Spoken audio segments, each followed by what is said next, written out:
Egunon guziak, eben eta Euskal Herrian gira, normal da hitz egitea etxe bat ez da eta hizkuntza bat gabe ezin da egin, ezin da bizitu. Lurralde oso batek du parte hartzen etxe batetan.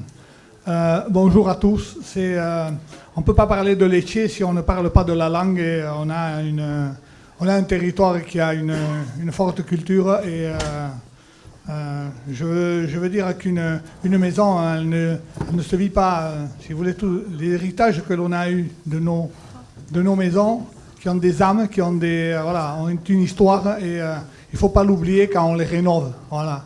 On est avec des vieilles dames, si vous voulez, parce que je vais pas parler je pense qu'on ne va pas parler beaucoup de la maison neuve que l'on appelle. On va parler surtout des vieilles dames que l'on a, qui font notre environnement, qui nous ont vu naître, qui ont vu naître nos parents, Et donc, si vous voulez, pour moi, ce qui est important dans l'éché, quand on achète une maison, quand on hérite d'une maison, quand on veut la rénover, on la regarde. Je la rappelle, c'est une vieille dame. Et donc, on la respecte, on regarde un petit peu son environnement, où elle est posée, pourquoi elle est posée comme ça. Et en plus, en Pays Basque, le nom de la maison est en fonction de l'endroit sur lequel elle est posée. C'est-à-dire que Elichondoua, moi, quand j'arrive dans un village, Elichondoua, je ne vais pas la chercher au bout du village. Je vais regarder au centre du village parce que c'est à côté de l'église. Donc, ça veut dire, voilà, rien que les noms, si vous voulez, des maisons ont une signification et ce n'est pas posé au hasard. Et après, bon, pour revenir, si vous voulez, sur un petit peu la rénovation, moi, ça a été, moi, je suis maçon, j'ai fait maçon pendant 50 ans, voilà, de 15 ans à 65 ans, voilà, et j'ai eu la chance de faire un métier qui m'a passionné.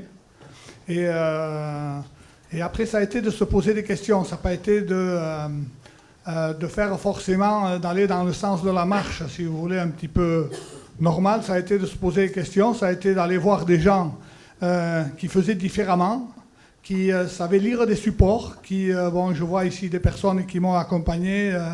Merci Yvan pour les essais qu'on a fait avec de la chaux, parce que moi ça fait 35 ans que je travaille la chaux, si vous voulez, mais à la période c'était plus... C'était la période du ciment, quoi. Là, on mettait du ciment un petit peu partout, dedans, dehors. C'était lisse, il fallait des murs droits, il fallait, voilà. Donc, et c'était de dire, ah mais là, on a des remontées d'humidité, on a des remontées, ça vieillit mal, ça se décolle. Et de dire, ben oui, mais c'est pas normal. Il y a deux façons de voir, c'est de dire, ou on fait comme ça, ou c'est comme ça. Et puis, ben, tu peux pas faire autrement. C'est de se dire on ne peut pas faire différemment. Et est-ce qu'il y a des gens qui ont essayé, est-ce qu'il y a des gens qui savent faire, qui peuvent m'accompagner à l'école, je n'étais bon à rien. Alors ça, je vous annonce la couleur de suite. On m'a dit, M. Echeverry, vous, de vous, on ne va jamais rien faire de bon. Très bien. Bon, mais je pourrais mieux faire. Et j'ai rarement levé le doigt à l'école. C'est après que j'ai commencé à lever le doigt. Parce que papa était maçon, travaillait à Orliarp avec un ouvrier. Et à un moment donné, il m'a posé la question de dire, bon, j'ai passé le CAP avec lui, mais c'était la période du tout ciment, et lui avait oublié un petit peu la chaux, travaillait encore à la pierre, mais avait oublié un petit peu la chaux, et ne savait carrément pas la travailler, la chaux. Hein, voilà. Et donc, ça a été de dire, voilà, de se réapproprier le métier, de rencontrer des gens qui nous orientaient différemment et qui nous faisaient poser les bonnes questions, et qui nous donnait des réponses. Et après, ça a été tout le cheminement, pendant 50 ans, ça a été tout le temps de la recherche et du développement, mais en essayant de comprendre le support, cet étier, comment il était conçu. C'était de regarder, tiens, on est avec de l'ossature au bois, on est avec de la pierre, on est avec... et on parlait à la période de démolition. Et quand j'entendais Raphaël tout à l'heure, bon, on est assez en phase, je crois, et... c'était de dire, on a des tas de matériaux que l'on peut réutiliser. On crée une ouverture, on récupère la pierre sur cette ouverture pour la réutiliser ailleurs. Voilà. On fait de la déconstruction, on fait du... Voilà. Et on est respectueux de... Quand on construisait des murs en pierre, il y avait une chose qui m'agaçait, quand c'était de revoir la pierre de récupération que l'on retaillait, si vous voulez. On reprenait une chasse et puis on retaillait. Je dis, attendez, il y a des gens qui ont travaillé cette pierre déjà. À nous, on peut être assez intelligent pour retrouver une place pour cette pierre telle qu'elle est. Et ça a été pour ça qu'on gardait aussi toujours cette patine de l'ancienne pierre. Voilà. Et on a fait des ouvrages qui, après, ça n'a pas été toujours... bon, il n'y a pas eu que du bon, parce que quand vous faites des essais, il y a des choses... vous dites le soir, là, je balance tout, vous êtes en pleine déprime et vous dites, surtout, je ne vais pas continuer là-dedans. Et puis le lendemain matin, vous dites, on va réessayer quand même, et puis voilà, et puis on va téléphoner à tel parce que lui, il a fait comme ça. Et, voilà, le cheminement, il a été toujours comme ça, mais ça a été surtout de voir cette maison, comment elle était faite, pourquoi elle était bâtie comme ça, pourquoi on avait des remontées de salpêtre, ce qu'on appelle le fameux salpêtre qui remonte à un truc, pourquoi ça remontait comme ça, pourquoi il y avait aussi, tiens, dans ces vieilles maisons, on se retrouvait avec des ventilations naturelles, il y avait on n'a rien inventé, aujourd'hui, bon, si vous voulez, on est en train de dire, on a inventé de nouveaux process, mais si on regarde l'étier et les bâtiments attenants qu'on avait par exemple dans les granges et compagnie, comment c'était conçu, on se rend compte qu'on était avec des techniques qui étaient très au point et qui étaient basées sur le bon sens. Monsieur Paulet, je vous laisse. Très dur de prendre la parole après Jean-Jacques. J'ai pas grand-chose à dire de plus. Lecce, effectivement, ici on a la chance d'avoir un bâti existant qui est de très très bonne qualité. Des maisons qui ont souvent 200 ans ou plus, bâties avec de la pierre, avec du bois, avec de la chaux, des matériaux naturels. Aujourd'hui, ce serait aberrant de revenir avec des palettes de ciment pour rénover ces bâtiments-là. Pour autant, on n'a pas envie de vivre aujourd'hui dans les maisons comme on le faisait il y a un siècle ou deux. Donc effectivement, on a besoin de plus de confort thermique, on a besoin de plus de luminosité, en tout cas, on recherche ça. Et la question aujourd'hui, elle est vraiment de savoir comment on peut adapter ces maisons-là sans déstructurer l'existant, sans apporter de nouvelles pathologies. On l'a parlé tout à l'heure avec le salpêtre, là. Si on utilise les matériaux non adaptés ou des mises en œuvre qui ne sont pas cohérentes, effectivement, la maison ne sera pas aussi saine qu'elle l'était. Voilà. Donc aujourd'hui, on a clairement un potentiel de rénovation qui est très très important, mais faut-il encore réussir à le rénover correctement pour que les maisons perdurent. Après, quand on travaille, si vous voulez, sur ces maisons-là, quelqu'un qui hérite ou qui achète une maison comme ça, on achète une histoire. Et cette histoire, elle est dans les murs, elle est dans sa conception, elle est...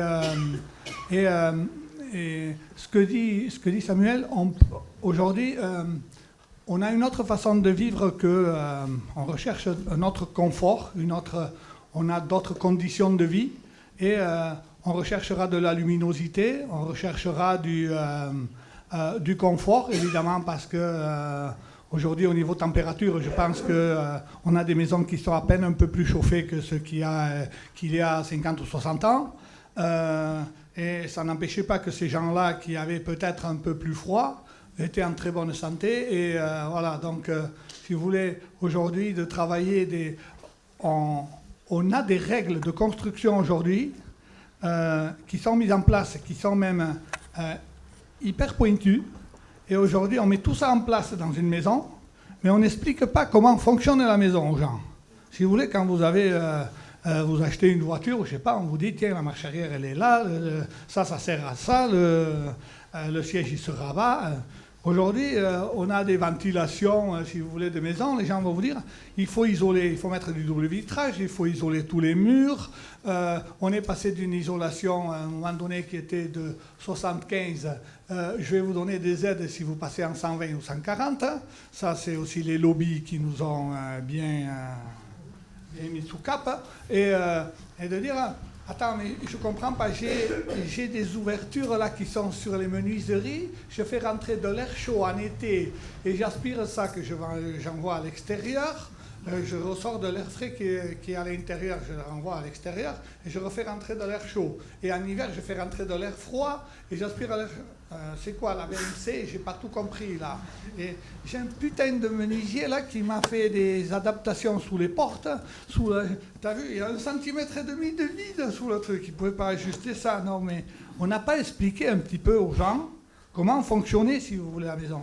Et on a d'autres process après, si vous voulez. Pour moi, aujourd'hui, dans l'étier, le plus grand ennemi, ce n'est pas forcément le chaud ou le froid, c'est le taux d'hygrométrie qu'on aura dedans. Et qu'est-ce qui nous fait aujourd'hui, enfin, quand je m'étais penché sur le chaud-chambre, il y a 14 ans, on m'avait pris pour un hurluberlu, à dire, tiens, ça y est, il a commencé à fumer. Oui, c'est vrai qu'avec le chanvre, on peut aussi avoir d'autres dérivés. Mais c'était de dire, j'avais été voir des Bretons, j'avais fait la connaissance justement du druide du chaud-chambre en Bretagne, et qui m'avait appris beaucoup de choses. Et c'est de dire, le chanvre, il a une capacité d'absorption de 5 fois son poids en eau. Ah, c'est un régulateur dans un intérieur. Et ça, c'est compatible, si vous voulez, avec le mur en pierre. Eh bien oui, mais justement, j'arrive avec un support qui est en phase, parce que j'utilise de la chaux du chanvre sur un mur qui est en pierre et qui est en chaux. Je peux remplir, si vous voulez, des ossatures au bois, je peux faire des colombages, si vous voulez, garnis avec du chaud chanvre. Et tout ça, si vous voulez, ça a été de s'en approprier, de comprendre pourquoi ça fonctionnait comme ça et qu'est-ce que ça pouvait amener comme confort. Et aujourd'hui, on a, ici, je crois que j'ai des personnes chez qui on a mis ça en place depuis quelques années. Merci de participer à la conférence pour ceux qui sont là. Et voilà, d'ailleurs, j'aimerais avoir le retour un petit peu de ces expériences qu'on a eues, si vous voulez.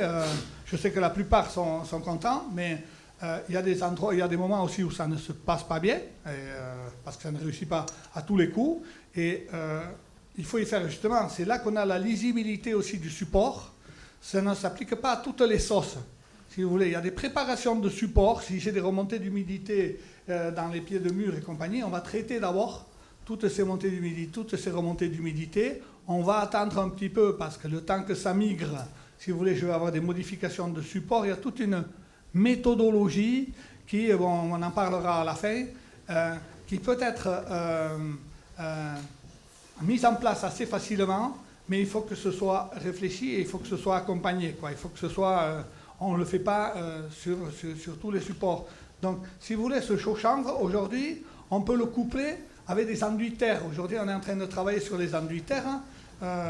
Bon, nous, enfin, l'entreprise que j'ai cédée à mes collaborateurs, aujourd'hui, on travaille, si vous voulez, sur du développement de l'enduit terre. Sur le chanvre, pour moi, pour la migration, c'est encore un complément, si vous voulez, c'est un facilitateur. Et aujourd'hui, de la terre, eh bien, on reste avec des produits qui sont sains, qui sont facilement, on peut les mettre en place assez facilement. Voilà, ça peut rentrer, on en parlera tout à l'heure, mais sur de l'autoconstruction accompagnée.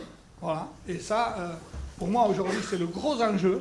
Parce que quand on rénove une maison, aujourd'hui, tout le monde parlera du coût. Tout à l'heure, j'entendais, c'est pas parce qu'on fait du réemploi que ça coûte moins cher. Non, c'est une autre philosophie. Quand on rénove une maison, si vous voulez, c'est votre rénovation, eh bien, vous allez aller voir l'artisan du coin.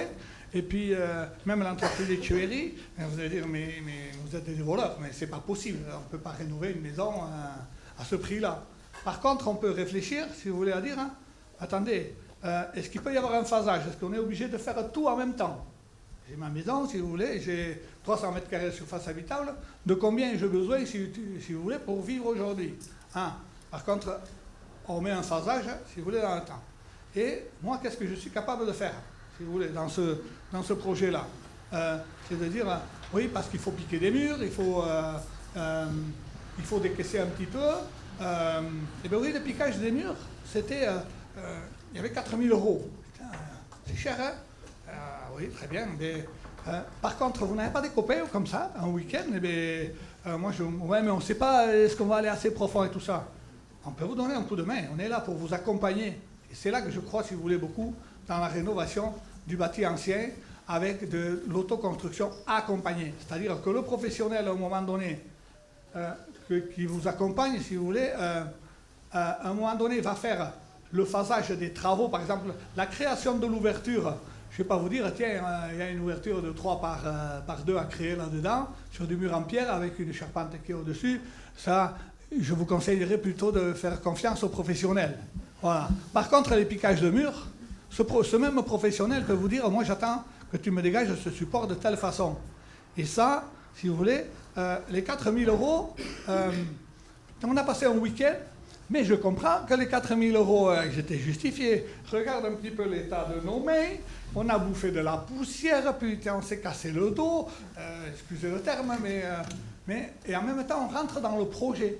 C'est-à-dire que de consommateur, on devient consommateur de son projet. Et de dire, tiens, pour le décaissement de l'intérieur, ouais, mais je ne sais pas à quelle hauteur on vous tire le trait de niveau de 1 mètre, et tu décaisses à 1,30 m. On va te couper une latte si tu veux à 1,30 m, et puis une fois que tu es arrivé à la marque, là, tu es assez profond, tu n'as pas plus profond. Voilà, ça c'est bon, et tu le fais. Et là aussi, il y a du brouettage, Et en même temps, pour les compagnons de l'entreprise, si vous voulez, pour les gars qui travaillent, si vous voulez, au sein de l'entreprise, faire du piquage ou faire du décaissement, ce n'est pas forcément la chose la plus intéressante pour un maçon. Et c'est par contre, si vous voulez, de dire, eh bien, lui, il arrive sur les parties nobles à réaliser, je dirais la création d'ouverture, la réalisation d'enduit. Et pourquoi se pencher aussi sur les finitions? Si vous voulez, il y a des choses qui sont comme les enduits terre ou comme les badigeons, par exemple, qui sont des choses relativement simples à faire. C'est de montrer aux gens, voilà, c'est de la chaux, c'est une colle d'accrochage, et je mélange ça, et tu vois, tu prends un pinceau un petit peu de maçon, et tu passes ça comme ça. Tu le fais en papillonnant, tu le fais en... Ah ouais, et c'est bien. Et une fois le travail fait, et tu ne regardes pas, ça dépasse un petit peu là, c'est pas très... On est content, c'est nous qui l'avons fait. Nous, on l'aurait fait, en tant que maçon, et Chitchueri, vous auriez pu être un petit peu plus... vous comprenez, c'est de dire, on s'imprègne du projet. Et moi, ça fait partie un petit peu des fondamentaux de l'étier. Après, il y a une lisibilité, si vous voulez, cet accompagnement, il est toujours aussi de dire, ça c'est possible à faire, et ça c'est un peu compliqué, parce qu'aujourd'hui, on nous pousse des fois dans des... ça, en tant que maître d'œuvre, je pense que tu dois avoir ce type de... Alors effectivement, pour rebondir un peu sur les travaux, quand vous rénovez une maison, il y a deux options. Soit elle a été rénovée récemment et vous avez beaucoup de ciment dedans et il faut casser. Soit les enduits et les sols sont anciens ou pas faits et il faut casser. Donc ça, la part de main-d'œuvre dans la rénovation d'une maison, elle est très très très importante et pas forcément, ne nécessite pas forcément de grosse qualité, si ce n'est des muscles saillants. C'est ça. Voilà. Donc effectivement, la part du professionnel dans la rénovation, elle est plus sur des points spécifiques, sur des technicités. Et effectivement, chacun peut s'approprier une part de sa rénovation en mettant la main à la pâte et en travaillant sur la réfection de sol, la réfection d'enduit, ou en tout cas les déconstructions qui y amènent. Après, aujourd'hui, on a, tout à l'heure j'entendais au niveau de l'assurabilité des réalisations, on est confronté au bureau d'études. Alors là, en rénovation, si vous faites rentrer un bureau d'études, et évidemment il faut le faire rentrer, il faut tomber sur le bon bureau d'études. Parce que certains vous diront, si tu verrais les murs là, on n'appuie pas de plancher là-dessus, on va faire une ossature béton à l'intérieur qui va être complètement indépendante et qui va nous désolidariser le nouveau bâti, si vous voulez, du bâti existant. On va pas alors que, bon, voilà. Donc ça, on a ce handicap, et après, à un moment donné, voilà, on a perdu un savoir-faire, hein, parce qu'aujourd'hui, si vous voulez, on a de plus en plus de kits qui se montent, on a de la préfabrication, on a perdu un savoir. Voilà, aujourd'hui, si vous voulez, 90% des enduits sont réalisés avec des produits prêts à l'emploi. Aujourd'hui, on ne sait plus mélanger un sable avec de la chaux, avec un plastifiant qui est un simple savon, qui peut être du Tipol que vous achetez dans la... Mais non, il faut utiliser des produits qui sont chimiques, qui sortent de chez Labo je ne sais où, et Ron Poulenc et compagnie, et qui vous vendent ça dans des contenants qui coûtent une fortune, alors qu'on avait des procès, si vous voulez, n'est-ce pas Yvan, notre fameux Tipol, je crois qu'on a été les plus grands consommateurs de savon chez le droguiste local, et on mettait un bouchon, si vous voulez, dans notre mélange de chaux et de sable, ça lui donnait une onctuosité qui est qui est tout à fait... voilà. Après, on a l'école d'accrochage et tout ça qui se forme naturellement. Mais là aussi, c'est... Voilà. Et derrière ça, il faut aussi une équipe.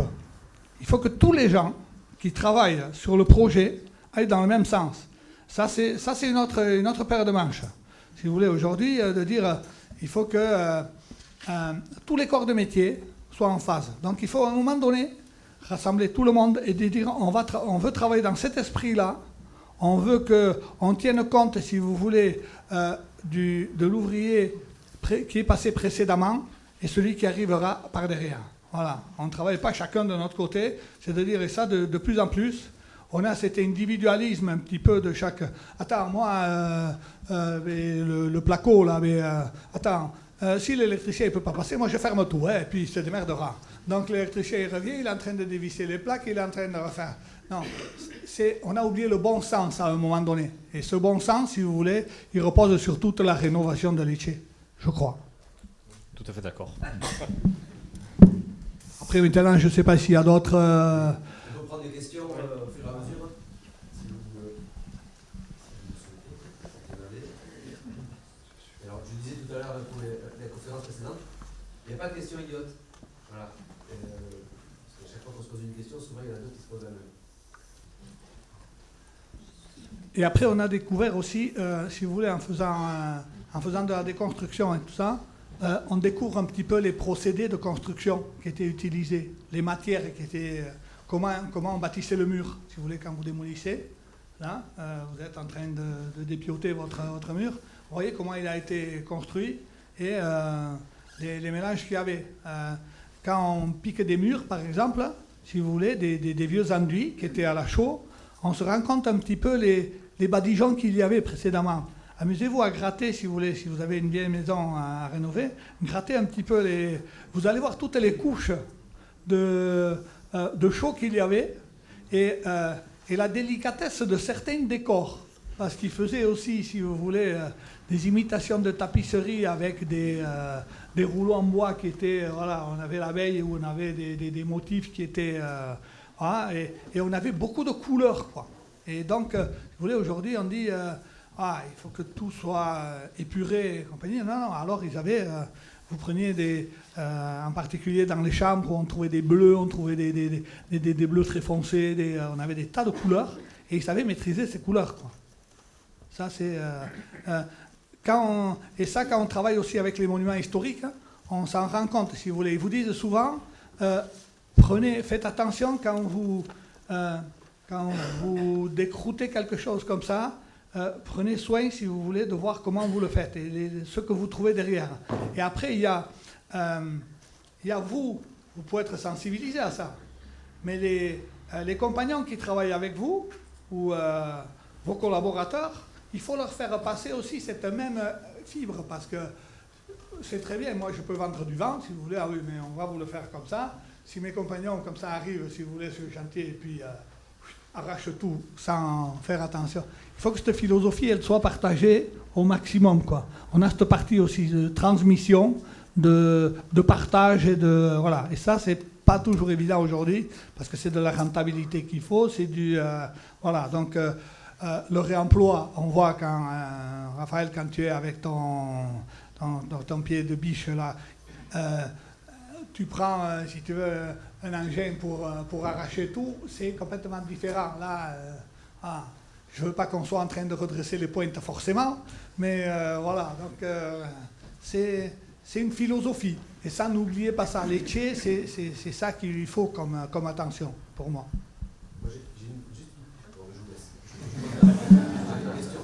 Alors, juste dans le prolongement de ce que la train de dire, ici au niveau du Pays Basque, on gère la cuisine, parce qu'il y en a qui travaillent dans la philosophie. Il y a un sou là-bas. Non, mais l'entreprise se déplace aussi. Hein. Alors, moi, je peux répondre un peu voilà, de manière plus impartiale, peut-être. Il faut avouer que...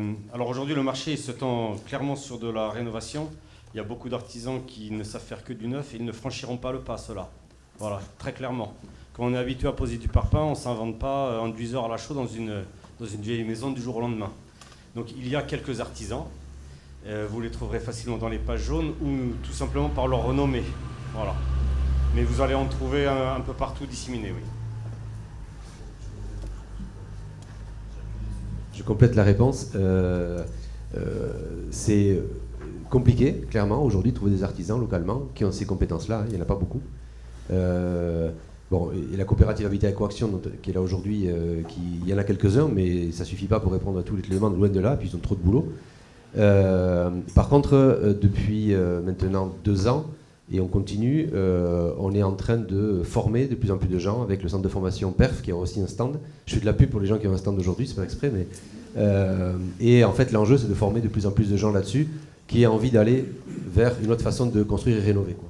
Voilà. Mais aujourd'hui, c'est difficile. Clairement, c'est difficile de trouver. Et ceux qui ont des compétences, ils sont surbookés. Voilà. Alors, il y avait une question là, voilà. Vous parliez de perte de savoir-faire. Est-ce que dans le cadre de vos chantiers, vous avez une démarche de documentation, enfin, comment faire en sorte de retrouver ce savoir-faire et de documenter par rapport à tout ce que vous savez sur le terrain? Aujourd'hui, il y a des documents quand même, hein, si vous voulez. On a des associations et tout ça qui ont sorti, si vous voulez, des process qui sont assez bien imagés, qui sont, si on va sur les réseaux et tout ça, on trouve quand même des informations qui sont assez bien faites. Et voilà, ça c'est le gros avantage. Et après, il faut faire attention. Chaque maison est un cas unique. Voilà. On ne fait pas de copier-coller sur de la rénovation. Voilà. Donc cette expertise, ce regard quelque part un petit peu de dire tiens, là j'ai toute une zone, si tu veux, qui est avec un enduit ciment sur lequel j'ai des traces de salpêtre mais qui vont très très haut parce que votre humidité elle peut remonter jusqu'à 5 mètres de haut. On peut se retrouver avec des taches qui vont très très haut. Et donc comment ça se fait, essayer de comprendre et pourquoi j'en ai davantage sur les murs de refend que sur les murs extérieurs. Et des histoires comme ça, si vous voulez. Et pourquoi on fait des dallages avec des rissons ventilés, pourquoi on utilisera des... Voilà, c'est du cas par cas. Et à certains moments, on dira, on n'a que la méthode, si vous voulez, béton que l'on peut mettre parce que je suis sur du rocher. Si tu veux, j'ai quelque chose qui est vraiment dur, on ne va pas décaisser, ou j'ai des fondations qui sont vraiment très affleurantes, on va rester avec des procédés qui sont un peu moins anciens, qui sont plus traditionnels, qui sont plus lambda. Voilà. Et ça, si vous voulez, c'est de dire, attention, comment est-ce que je désolidarise, par exemple, une dalle béton de mon mur ancien, quoi. On va mettre toute une bande périphérique de façon à ce que ça n'arrive pas contre. On a des process, si vous voulez, qui vont être un petit peu plus onéreux, mais qui vont vous assainir votre maison. Et ça, il faut l'expliquer, parce qu'on a tendance à nous ventiler, si vous voulez, par exemple, tous les dallages béton que l'on fait, sont désolidarisés des murs. Et dessous, on a toute une ventilation périphérique en pied de mur, si vous voulez, pour reprendre cette humidité résiduelle qui a tendance à migrer et tout ça. Mais ça, c'est vrai que chaque entreprise, après, va essayer. Et après, nous, pour moi, ce qui était toujours important, c'est que le client comprenne ce que l'on fait. Et après, on s'est enrichi aussi d'expériences que les clients nous ont fait faire. J'ai vu une personne chez qui on a travaillé il y a, je crois, une quinzaine d'années, et qui m'avait dit, Monsieur Etcheverry, on va faire des murs chauffants. Un mur chauffant, moi, j'ai jamais fait ça. On va mettre des serpentins, vous inquiétez pas, ça va. Et après, c'est une histoire de confiance, et puis c'est de dire, est-ce qu'on va un peu plus loin? Est-ce que, voilà. Après, ça marche pas à tous les coups, hein. Je vous rassure, on n'est pas parfait, c'est pas l'entreprise idéale. On a fait de belles conneries et voilà. On s'est même brûlé un petit peu la main parfois. Et c'est exactement ce que j'allais dire en fin de compte. Même si on connaît le métier, même si on a une vision globale, même si voilà, toutes les planètes sont plus ou moins alignées, on n'a pas toujours 100% de réussite. Voilà. Une maison qui est très salpêtreuse parce qu'il y a une veine, une source en dessous, parce que je ne sais quoi. On a des résultats qui sont bien mieux que ce qu'il y avait avant, parfois qui sont très bien pendant des années, mais on ne peut pas garantir, enfin moi en tout cas, un 100% de réussite. Voilà. On peut toujours avoir des petites zones d'humidité qui reviennent par endroits. Voilà. Mais l'important, c'est de garder des murs perspirants, de travailler avec des matériaux à base de chaux, de travailler des sols à base de chaux, de travailler avec des isolants à base de liège qu'on est en contact avec le sol, le chanvre, on en a parlé un tout petit peu, la laine de bois, le travertin, le plancher bois, des choses comme ça, voilà. La terre cuite. Pas de carrelage céramique, pas de choses qui empêcheraient une humidité résiduelle de traverser la paroi. Le but du jeu quand on fait une rénovation, c'est pas de se dire on empêche l'humidité de passer. Non, on la laisse passer de manière la plus diffuse un peu partout. On va l'empêcher d'arriver dans le bâtiment, mais quand elle est dans le bâtiment, quand elle est quelque part, il faut qu'on lui permette d'aller dehors, voilà, de ressortir. Donc évitons tous ces matériaux, voilà, avec des valeurs SD, enfin une perméance non suffisante et qui endommage le bâti. Après, c'est pas la peine de faire des dalles chaud-liège avec des rissons ventilés pour poser un grès-cérame dessus, hein, si vous voulez. Donc on est en cohérence, hein, si vous voulez. Il faut que tout perspire, il faut que tout... voilà. Donc on a ces choses-là qui sont quand même... Ou de mettre un film anti-termite sur toute la surface de la maison pour ensuite travailler avec de la chaux, du bois, oui, du voilà, machin. Ça sert à rien. Donc Il faut être cohérent. Oui, donc la première question, c'était de savoir où est-ce que vous procuriez le chanvre pour la rénovation. Et l'autre question, c'était de savoir si vous faisiez des formations pour accompagner les gens qui souhaitent faire de l'éco-construction, justement, pour être consommateurs, comme vous disiez. Alors, le chanvre, si vous voulez, on a des chambrières qui sont, on a des chambrières qui sont dans le centre de la France.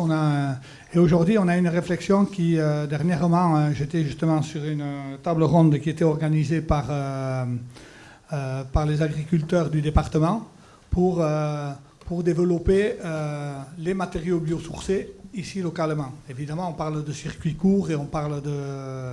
voilà. Donc, l'utilisation aujourd'hui, la démocratisation un petit peu du chanvre, de la paille, de tout ce qui est terre, de tous ces matériaux biosourcés, aujourd'hui, on reste encore dans des niches, si vous voulez. Si vous voulez, on en fait une grande promotion, si vous voulez. On a des têtes de gondole, si vous voulez, qui sont très bien achalandées, mais derrière, si vous voulez, on a quand même quelque chose qui reste à 95%, je dirais encore. Si vous voulez, on reste sur des produits marginaux. Donc là, il va y avoir un temps, si vous voulez, d'adaptation. Et de dire que l'avenir de l'agriculture locale va passer par les matériaux biosourcés ou la participation, évidemment que ça va passer par là, mais ça reste pour le moment quelque chose de très marginal. Donc il y a des réflexions qui sont en cours, de dire est-ce que ça vaut le coup là. Le rallye, ça avait tenté il y a une dizaine d'années, Pierre, tu te rappelles de ça ou non? Une dizaine d'années d'engager une dizaine d'exploitations à faire du chanvre. Sauf qu'ils avaient poussé ces exploitations à faire du chanvre, mais en amont, ils n'avaient pas fait le travail de recherche, si vous voulez. Ce chanvre, on va l'utiliser en quoi? Donc voilà. Et quels sont les débouchés locaux? Voilà. Donc ça, je crois qu'il faut reprendre le problème à l'envers. C'est de dire, il y a un travail de partenariat, de dire... Voyons quels sont les besoins. Et après, pour revenir après sur les formations, jusqu'à présent, nous, en tant qu'entreprise, le but était aussi, parce que on était un petit peu précurseur à la période, si vous voulez, pour le chanvre, c'était de garder un petit peu l'exclusivité. En tant qu'entreprise, excusez le terme, mais on ne vivait pas d'amour et d'eau fraîche, et ce n'est pas toujours le cas. Et c'est de dire, vous avez mis un process en place, vous vous êtes creusé la tête, vous avez travaillé, si vous voulez, parce qu'il y a un travail de recherche et énormément de travail en amont. Et c'est de dire, tiens, on va essayer de le garder pour nous. Alors quand on fait de la formation, je sais que Pierre et tout ça travaillent beaucoup sur tout ce qui est sur ces types de formation. Ça, si vous voulez, nous, en tant qu'entreprise, ça va être difficile. Après, moi, aujourd'hui, je suis sollicité, maintenant que je suis à la retraite, je suis sollicité, si vous voulez, pour accompagner des gens, pour dire, tiens, qu'est-ce que tu penses du projet? Comment est-ce qu'on pourrait faire? Voilà, donne-nous 2 tuyaux parce que... Et on n'a pas les moyens de le faire différemment. On aurait les moyens de le faire avec l'entreprise, on le ferait, mais bon, on préfère le faire nous-mêmes. Et là aussi, c'est... des fois, on part avec des vœux pieux, si vous voulez. On va faire tout en chauffant, on va faire... Puis à la fin, il n'en reste pas beaucoup, quoi, hein, si vous voulez. C'est... Ouais, je complète juste pour la formation. Aujourd'hui, le centre de formation PERF à Tarnos met en œuvre des formations et commence à en faire aussi sur le Béarn. Les formations, elles sont plutôt destinées à des professionnels aujourd'hui. Elles sont ouvertes aux particuliers aussi. Mais l'enjeu que l'on a avec, je dis on parce qu'on les accompagne à monter ces formations, l'enjeu que l'on a, c'est de faire des formations aussi pour les particuliers spécifiques, quoi.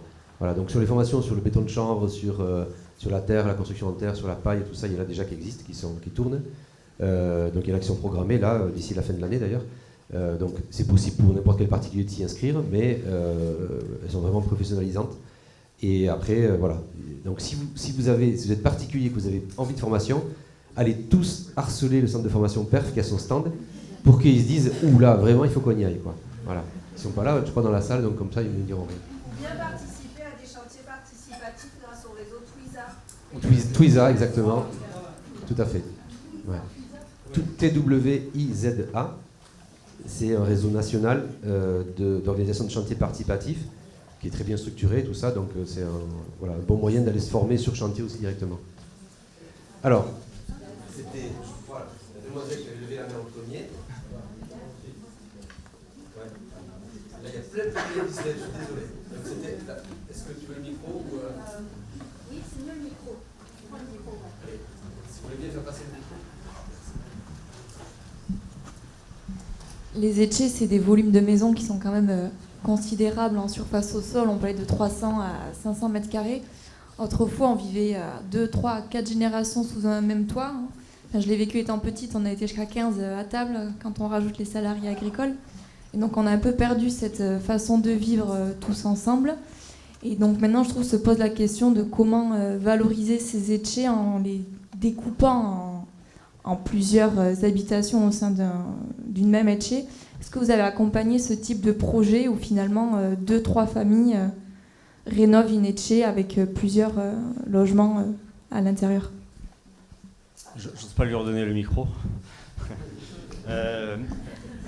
Nous avons déjà eu l'occasion de découper des échets, oui, voilà, des grands volumes, effectivement, pour recréer des appartements. On l'avait fait en mutualisant les systèmes de chauffage, ventilation et autres pour amortir les coûts. C'est une solution, mais qui n'est pas toujours évidente, parce que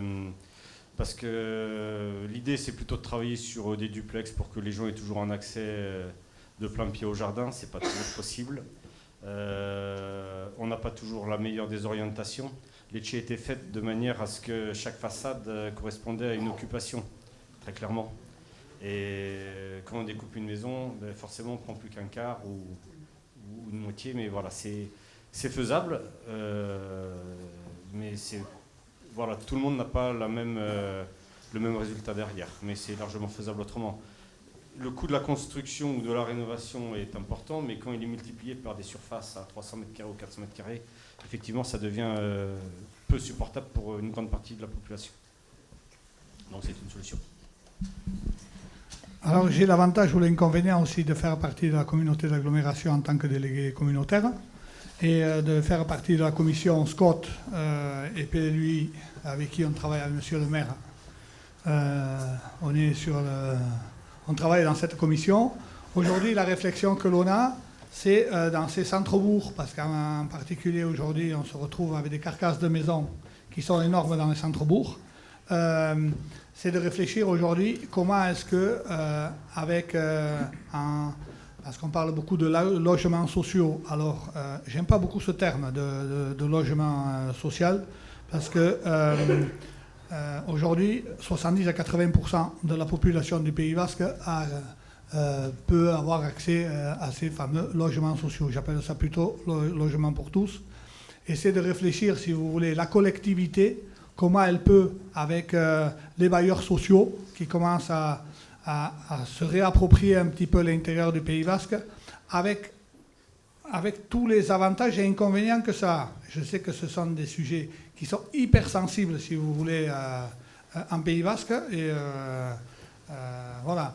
Mais je vous assure qu'on se creuse la tête pour essayer d'être le plus cohérent possible voilà, comment est-ce qu'on peut les redistribuer et de dire, parce qu'aujourd'hui on a quand même des orientations qui vont sur le ZAN. Je ne sais pas si vous avez entendu parler du zéro artificialisation nette qui arrive en 2050. Ça veut dire qu'en 2050, si je construis sur un terrain agricole, il faudra libérer l'équivalent de cette surface, si vous voulez, à un espace vert qu'il faudra reverdir. Donc, entre-temps, si vous voulez, on va se retrouver avec des échéanciers qui arrivent en 2035 et tout ça, parce que ça va venir très approximativement. Et donc, tout ça, si vous voulez, ça fait que aujourd'hui, justement, la réutilisation, l'optimisation de ces espaces de grandes maisons, voilà, sur lesquelles, mais vous avez raison, on avait 4 générations et 4 générations qui appartenaient à la même famille. Sauf qu'aujourd'hui, la société aussi, elle a évolué. Aujourd'hui, je parlerai des familles monoparentales, de tout un ensemble de... On se retrouve avec des appartements qui doivent être plus petits. Aujourd'hui, les T3 ou les T4, c'est pas forcément ça qui est le plus prisé. Donc, si vous voulez, il y a toute une observation à faire parce qu'on a une société qui évolue. Et voilà, c'est d'être le plus proche possible, tout en adaptant ces règles, en tenant compte de cette réglementation et en répondant aux besoins de la société. Je complète et je fais le lien juste pour cet après-midi, à 14h, il y a une présentation du collectif Etxeko Emberria d'Irisari qui a rénové une ancienne Etxe peu particulière, mais avec 4 familles qui vont habiter dedans, et donc ils vont venir présenter ça à 14h tout à l'heure. Oui, alors vous avez entamé le début de la question que je me posais, donc c'est cool. D'un côté, on a ces maisons qui sont plus ou moins bien rénovées, pour lesquelles les gens finalement... L'Etxe, voilà, la maison, on la voit comme une maison individuelle, mais... Et on a quand même des gens qui ont des difficultés, qui n'ont pas les moyens de rénover tout suffisamment rapidement. Enfin voilà, on a le manque aussi de professionnels. Et d'un autre côté, on a ce besoin criant. Et j'ai toujours l'impression qu'on se dit oui, il faut. Et pour autant, je me rends compte aujourd'hui qu'on n'a pas identifié non plus. Il y a des maisons qui aujourd'hui sont vides, il y a des problématiques d'héritage. Il y a quand même des mètres carrés aujourd'hui qui ne sont pas habités. Et des savoir-faire qui ne se transmettent pas. Et je me dis, ce patrimoine, finalement, ce patrimoine réel, face à ça, il y a aussi un savoir-faire qui est aussi un patrimoine matériel, ces connaissances, de savoir-faire des maçons et des ouvriers. Et comment, justement, on ne peut pas aller plus vite par rapport à ce besoin de logement que l'on a au Pays Basque, et des bailleurs sociaux, des promoteurs qui sont encore à 50 ans, enfin, j'exagère un peu, mais qui ont 20 ans de retard.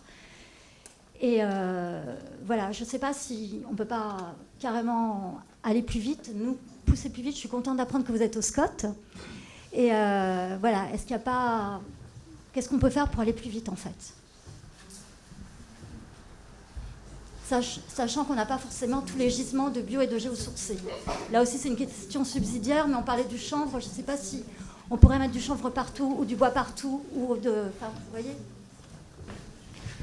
Quand vous travaillez avec ces institutions, ou dans ces institutions, il faut apprendre à aller lentement. Parce qu'on a un carcan qui est tel, si vous voulez, que on a une législation aujourd'hui qui est hallucinante, si vous voulez. À un moment donné, entre les permis de réhabiliter, les permis de... rien que sur l'avant-projet, on va passer un an et demi de suite, si vous voulez. Et après, on a les histoires d'indivision, on a les histoires, si vous voulez, qui sont... moi, il y a quelque chose aujourd'hui qui est l'un de mes chevals de bataille, c'est le monde agricole. Avec tout le respect que je lui porte aujourd'hui, c'est un monde duquel on ne doit pas parler. Voilà. C'est un sujet tabou d'attaquer. Alors attention, je vais prendre des rafales. Et ça va bien. Je suis en milieu agricole, je connais assez bien ce milieu-là. Aujourd'hui, si vous voulez, c'est tabou. En Soule, ces 20 dernières années, on a perdu 270 exploitations agricoles. On a perdu 570 UTA, unités de travailleurs agricoles. Et on a perdu, accroché à ces 270 exploitations, on a perdu 3000 hectares. Ces 3000 hectares, ils sont partis où? Eh bien, on se les a distribués parce que il faut que, pour renforcer mon exploitation et tout ça, il me fallait un petit peu plus de terre et le voisin, il m'a cédé ça. Moi, je vais prendre ça. Et à un moment donné, on a laissé la ferme elle-même, le cœur de la ferme, si vous voulez, avec quelques petits morceaux de terre par-ci par-là, qui n'étaient pas très cultivables, qui n'étaient pas forcément très intéressants. Et à un moment donné, cette maison, elle s'est retrouvée à la main des héritiers, si vous voulez, et donc en indivision. Mais cette maison, qui est une grande ferme, qu'est-ce qu'on va en faire? Eh bien, sur ces 270, on en a 120 qui sont là, au milieu de la nature, qui sont en indivision, on ne sait pas quoi en faire. Voilà. Alors qu'on a le vœu pieux de dire, aujourd'hui, on transmet des exploitations avec des hors-cadres familiaux, avec des... Ça ne va être que... Ça va être marginal. Il ne faut pas rêver que tous les hors-cadres familiaux vont reprendre toutes les exploitations qui se libèrent ou qui... Voilà. Donc là, si vous voulez aussi dans cet éché, parce que là on est vraiment dans l'éché, quoi. Quand l'éché, il est d'abord dans le monde agricole. C'est la famille, c'est les 4 générations que vous aviez ce sont les maisons historiques, si vous voulez, du territoire. Donc là, aujourd'hui, qu'est-ce qu'on fait avec ça? Et vous rentrez dans le privé. Donc ça, rentrer dans le privé, c'est aujourd'hui... à moins de dire... Aujourd'hui, on est en train de référencer les logements vacants.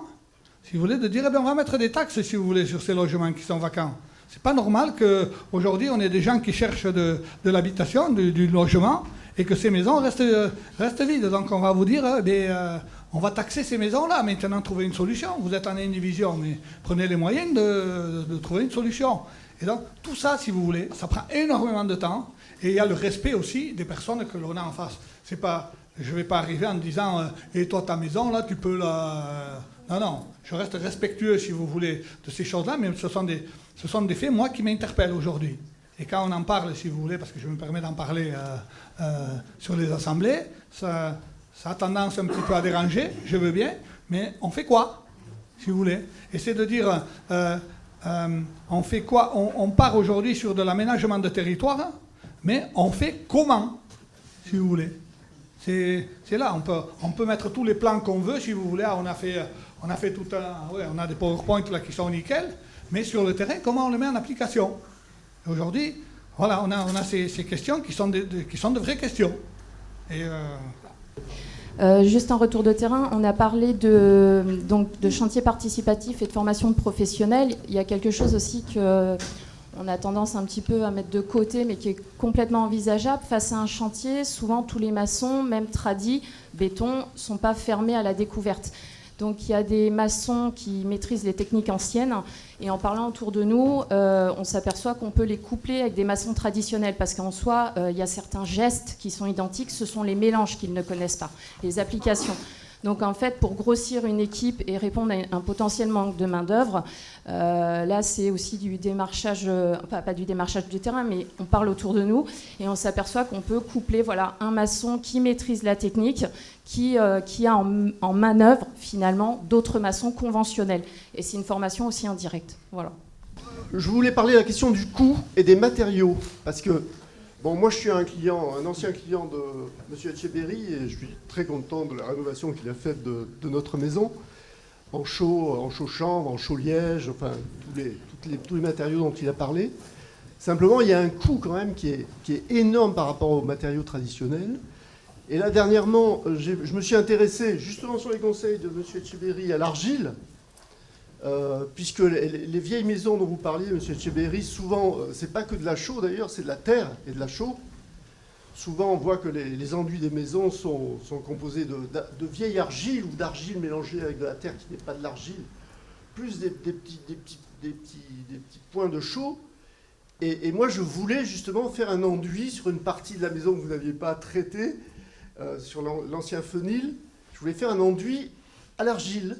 Et donc, j'ai demandé un devis à une société qui se trouve en Bretagne, qui s'appelle Argilus, et qui m'a renvoyé à des distributeurs locaux, qui sont Suas à Peyrorade, et puis un autre fournisseur à Anglette.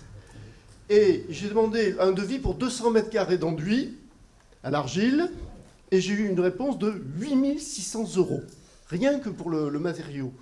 Or, ce sont des matériaux ancestraux. Les gens qui faisaient leur etché, comme vous dites, utilisaient ces matériaux. Alors, comment est-ce qu'ils allaient les chercher? Est-ce qu'ils allaient chercher l'argile à côté? Ils faisaient eux-mêmes leur chaud, etc., dans des puits à chaud. D'ailleurs, chez nous, on a un vieux puits à chaud qui est incroyable.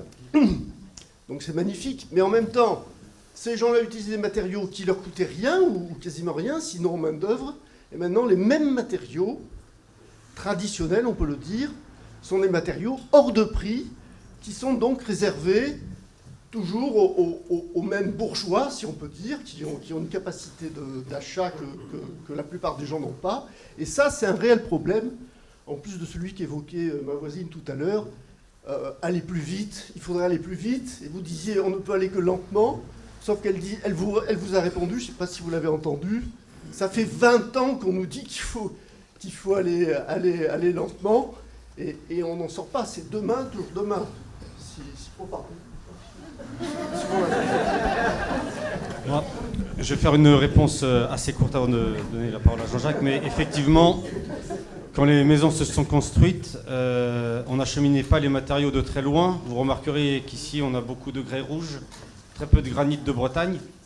Donc, dans l'idée, effectivement, tous les matériaux de construction étaient issus d'un territoire plus ou moins proche, mais en tout cas, pas si lointain que ça. Le parallèle un peu avec le coût des produits aussi. Aujourd'hui, vous avez les produits industriels dits conventionnels. Je parle des isolants, laine de verre, des sacs de ciment, et choses comme ça, qui sont sur des modèles avec des process de fabrication qui sont très très bien faits, optimisés, avec des quantités énormes qui sont sorties tous les ans, et des coûts qui sont hyper attractifs. Donc effectivement, quand on veut avoir un produit industriel biosourcé, c'est plus cher. Maintenant, rien ne vous empêche effectivement de retravailler avec du bois qui vient de la forêt d'à côté et de ne pas passer par Dispano, comme le disait mon confrère tout à l'heure, ou autre. Voilà. Vous pouvez avoir d'autres circuits. Et c'est pour ça aujourd'hui, nous on est en train de travailler actuellement avec une entreprise très locale qui travaille très bien la terre. Je ne vous fais pas de dessin, je vais vous mettre ça dans un vase.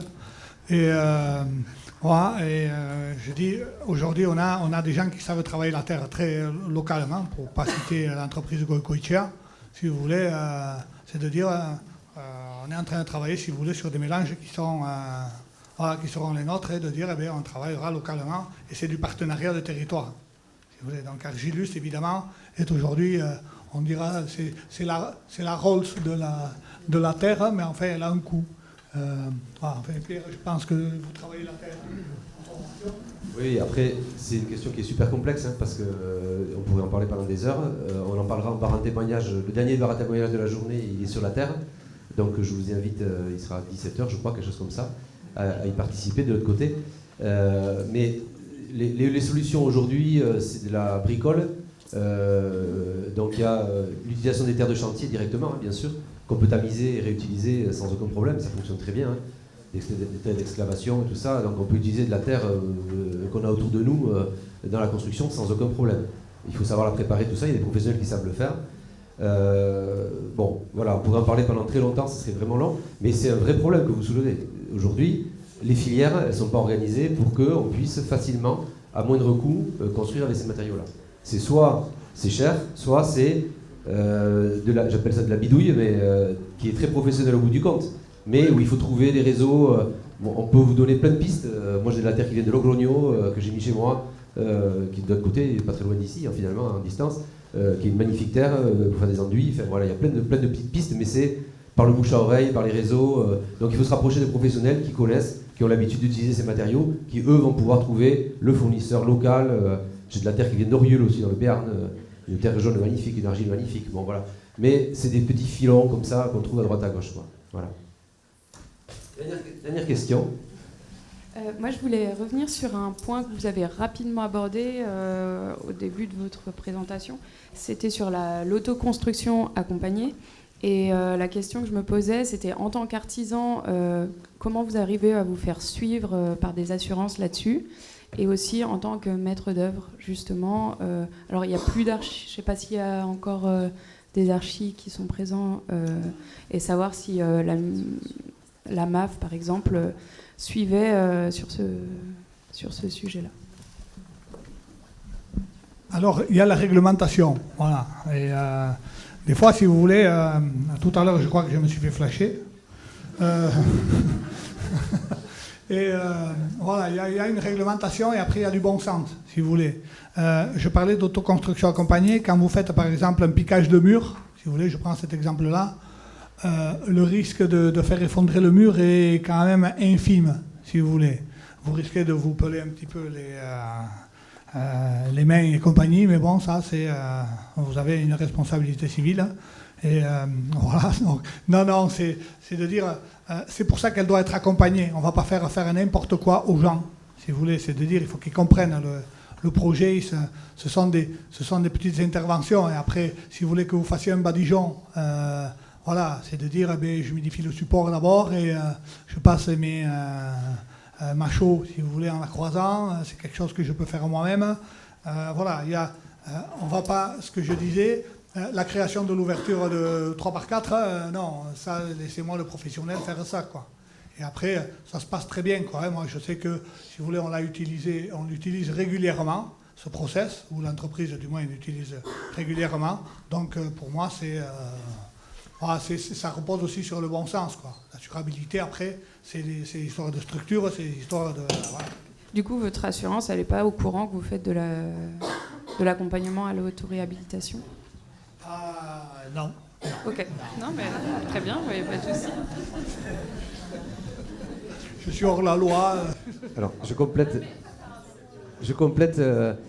Il y a un travail qui a été fait par les coopératives d'activité d'emploi dans le bâtiment au niveau national, justement d'essayer d'organiser cette auto-réhabilitation accompagnée ou autoconstruction accompagnée, avec plusieurs process. Je vais prendre 2-3 exemples.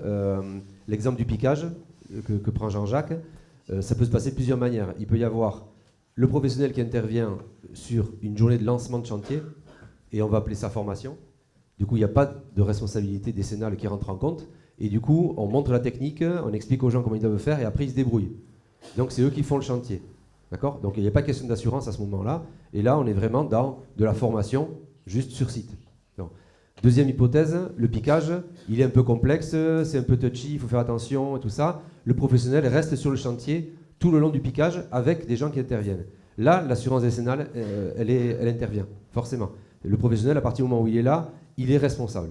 Donc ça, nous on le fait à Vita Ecoaction, nous on ne prévient pas notre assureur, hein, clairement. On le fait régulièrement, mais on sait que de toute façon, le professionnel sera responsable de ce qui va se passer sur le chantier. Voilà. Bon, il pourrait y avoir d'autres déclinaisons, je vais pas, ça serait trop long. Mais en tout cas, on a travaillé toutes ces déclinaisons possibles et les modalités d'accompagnement possibles. Il peut y avoir un lancement de chantier et une réception fin de chantier aussi. Enfin, il y a plusieurs formules possibles. Voilà. Mais si ça vous intéresse, si vous arrivez à me choper dans la journée, je peux vous en dire plus. Et mon collègue a beaucoup travaillé là-dessus, sur ce sujet-là spécifique, quoi. Voilà. Je suis désolé, on s'arrête là. Ça peut paraître frustrant. Merci beaucoup, Jean-Jacques. Merci, Samuel.